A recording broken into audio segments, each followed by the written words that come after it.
Everyone, my name is Nikisha Evans. For those that don't remember, I am currently doing my internship at an adoption agency under DHS.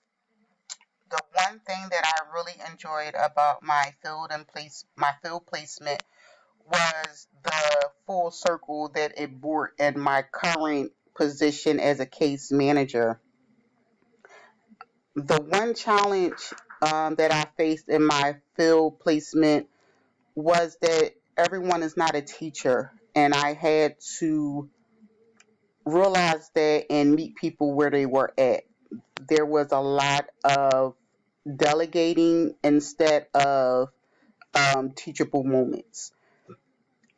The one thing that I learned for myself and within my field experience is that I do not want to go into adoptions.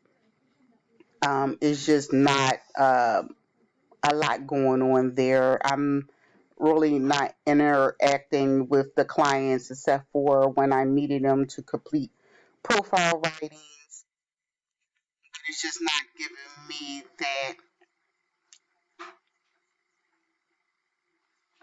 craze, if I would say, that multitask, that adrenaline rush that I get as a case manager.